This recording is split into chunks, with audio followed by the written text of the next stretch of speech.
Dear defenders, this is day 1002 of Russia's catastrophic invasion of Ukraine.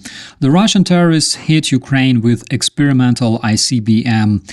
The details of Russians destroying communication cables in Europe emerged, and Russian spokesman officially threatened to strike Poland. You're watching Only Facts with Operator Starsky, and we will talk about the most important updates right now. For the first time in history, an intercontinental ballistic missile was launched by the Russian invaders at one of the Ukrainian major cities, Dnipro. Yesterday, a warning has been received on the upcoming launch. Several embassies in Kyiv were closed as a result, as well as several other enterprises. And tonight, Russian experimental ICBM RS-26 Rubizh hit Dnipro. The available footage shows cluster warhead strike in Dnipro. The weight of the warhead is 1.2 tons. It can divide in 6 separate blocks, making this missile extremely hard to intercept. One of the NATO-produced air defense systems able to intercept such ICBMs is THAAD. It costs $3 billion, and recently such complex was delivered by the US to Israel. The estimated range of the Russian RS-26 is approximately 6,000 kilometers. It was secretly produced by the Russian terrorists in violation of treaty on the elimination of Russian intermediate-range and shorter-range missiles signed by the US and the Communist Russia before the collapse of the USSR. The Russian terrorists are obviously aware of the fact that this violation may cause serious consequence for the terrorist federation. That's why the representative of the Russian Ministry of External Affairs, Maria Zakharova, was ordered not to discuss tonight's strike with the journalists during the briefing that took place this morning. The call was recorded on the microphones. Так, с нами ли портал News.ru? Да. Алло. Да, у меня брифинг. Я боюсь нашего удара баллистическими ракетами, о чем запад не стали говорить, не комментирую вообще. Да, хорошо, спасибо. Also, Zakharova, that is considered one of the official speakers who can internationally represent the terrorist federation, stated that Russians already aimed their weapons at Ukraine's closest neighbor, Poland. Zakharova said the US missile defense base in Poland was included in the list of the top priority targets that can potentially be hit by the Russian troops. 3 important points here. Point number 1. It's clearly impossible for the Russian terrorists to hit NATO countries, of course, given the fact that alliance has not collapsed.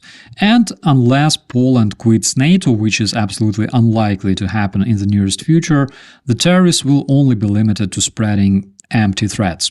Point number 2.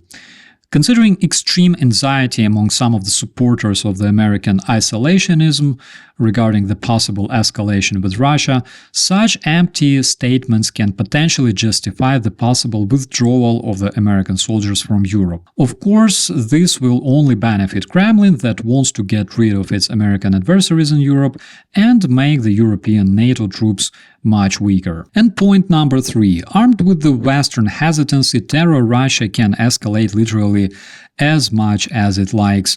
Russian officials can easily make threatening statements on the international level, knowing that this is something that works really well against some of the Western politicians who barely have balls, but unfortunately they can make decisions. And those decisions will mainly include sacrificing their national interests and collective security because they have no clue how to deal with the Russian terrorism. By the way, Ukrainians do have a clue. You can ask us anytime.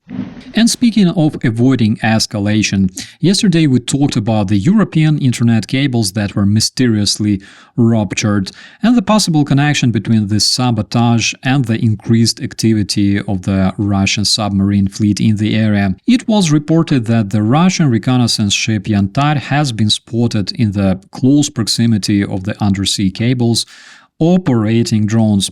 And yesterday it was also reported by the Danish Ministry of Defense that the Danish Navy boarded a Chinese ship Yipeng 3 allegedly involved in committing the sabotage. What's the connection between the Chinese ship and Russia? Literally, there's no connection besides the fact that ship was coming from Russia and carried an ethnic Russian captain. And while official Germany and Finland expressed their deep concern about the destroyed cables and also the investigation has been launched, it was reported that the US officials told CNN that it is unlikely that the damage was caused by deliberate activities by Russia or anybody else, which is extremely suspicious considering that only 2 months prior to this event, the US officials raised concerns about the Russian Navy Special Forces operating in the same area and possibly preparing attack on the submarine cables. So according to the officials mentioned above, the rupture of both cables,